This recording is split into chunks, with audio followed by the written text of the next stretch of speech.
Welcome to the Teiji Tour podcast. I'm Claudio Salvucci, Communications Director at the fraternity's North American headquarters.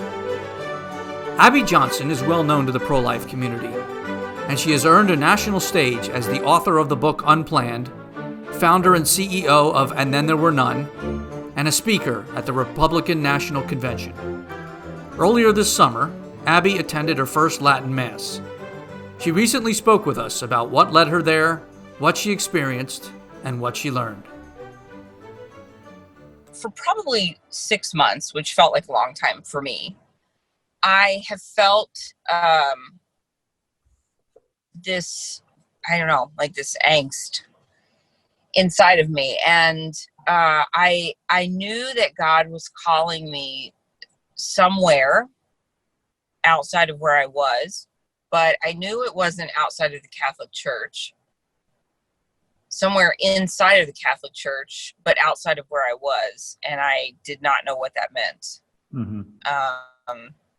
What does that mean? Like inside the Catholic Church, but outside of where it was? What does that mean? And I felt that very strongly. And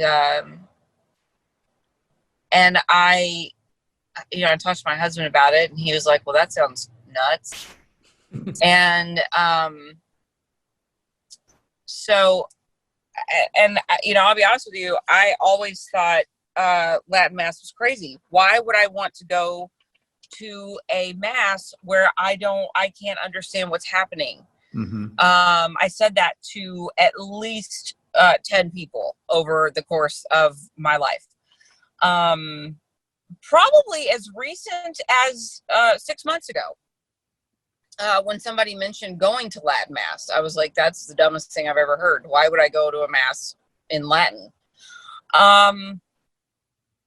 And I just was becoming, I was becoming angry. Mm-hmm. And every time I would go to Mass, I felt angry. And because I didn't know what I was doing. And I didn't feel joy in my faith. Wow. And it wasn't that I was unhappy with my church necessarily. I just didn't feel joy in my soul. And so I really just started praying. And one Sunday, this is what God does. Nothing is ever like a slow transition for me. So, one Sunday I woke up, and, we all sort of have, dispensation from going to Mass because of COVID. So, which is a whole nother show that I could talk about. Anyway, and, so I woke up one morning, and it was Sunday, and I was like, I don't want to go to Mass. I was in a mood, mm-hmm. and I didn't want to do it. And I was like, I'm not going to Mass. We're not going. And my husband was like, what do you mean? And I was like, we're not going. And he was like, I think we should go to Mass. And I was like, well, you can go, but I'm not going. I'm in a mood, and I'm not going to Mass. And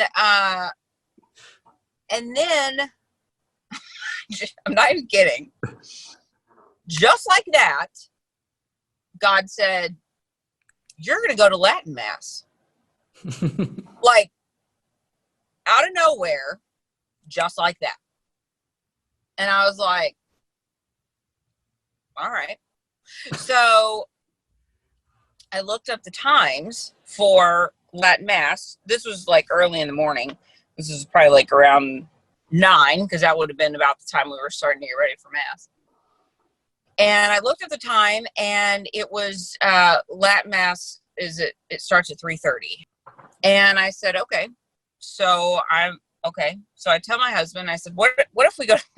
So I go from like, I'm not going to Mass, I'm mad, and I'm in a mood, and I'm not going to Mass, to literally 2 minutes later going, what if we go to Latin Mass? Latin mass out of spite, I like, guess. it's like, what? And I'm like, I think we should go to Latin mass at 3:30. And he's like, okay. He's like, what brought this on? I'm like, I don't know. God just told me we should go to Latin mass.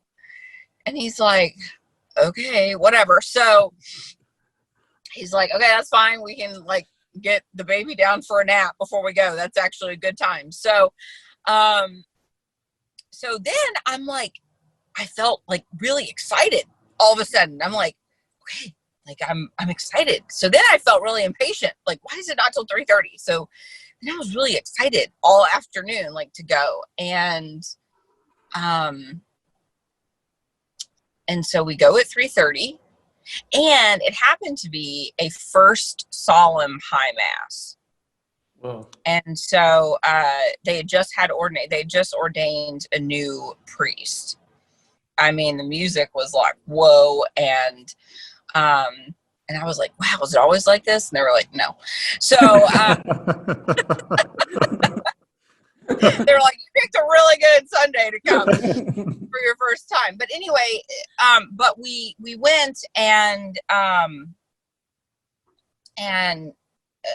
it was, it was different. And I put on Twitter that I was going to my first ever Latin mass, and people were saying to me, look, you're not going to know what's going on, and just take it in. Like, don't worry about following along. Don't worry about where you are. Just sit and observe and be prayerful and take it in. And that was really the best advice I was given, And so that's what we did. And we sat there and we just took it in. And I didn't really know what was going on the whole time, but I sort of followed along for part of it or whatever. But then I just got to the point where I was like, I just want to be in this beautiful moment right here, and then I a lot of people recognized me, and then had seen my first post that I was going to be going to Latin mass, so they were waiting for me. And so I, ended up talking to a lot of people afterward, and they were all excited that I was there. And then I went home, and, we sort of talked about it,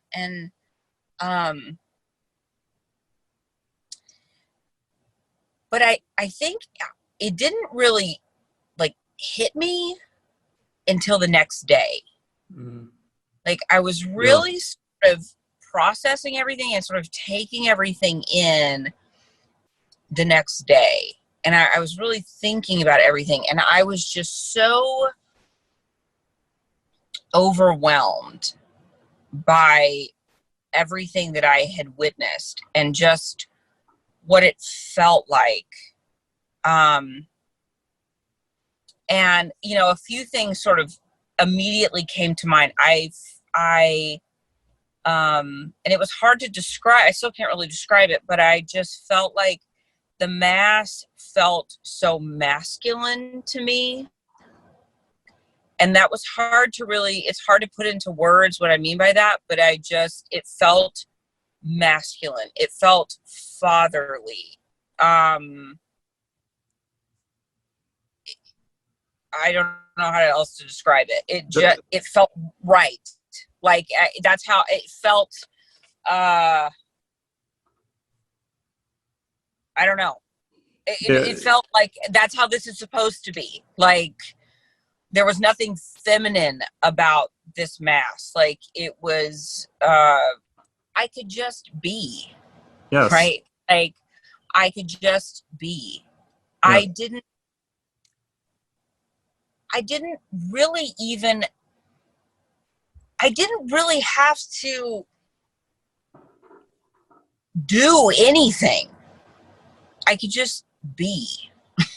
Right. And that's what I talked about in that. I talked about that in that interview with John Henry. Is like, when I first went, I was like, oh, well, I'm a little offended that I am not saying the prayers that need to be said.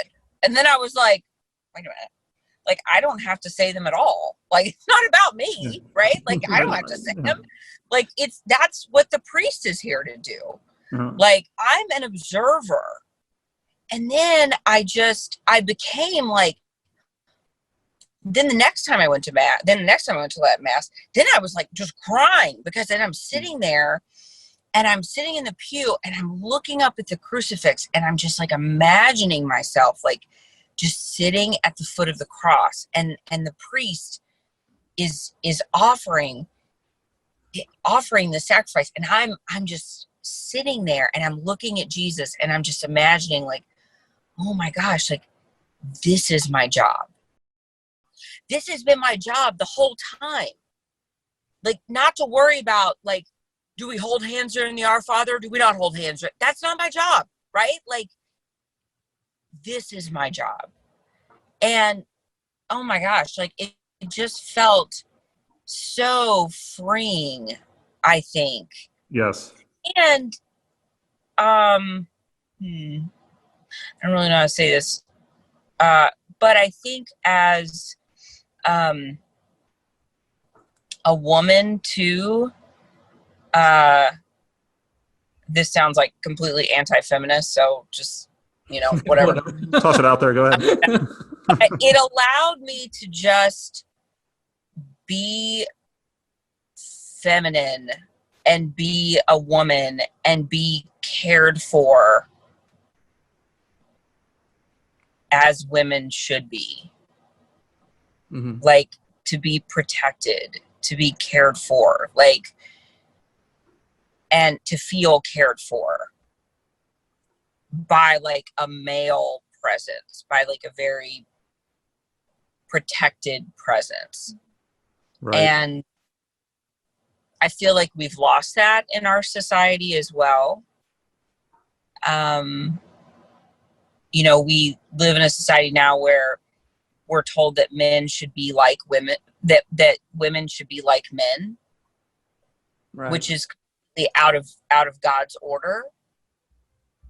And I feel like even when I'm just in the mass, I feel like things are back in order.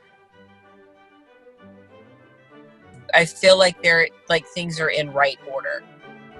I don't think we're not talking about that enough. Thanks for joining us for the first part of our interview with Abby Johnson. Like and subscribe to our Te Iji Tour channel so you can hear additional content from our interview, including Abby's work at And Then There Were None, which helps women leave the abortion industry.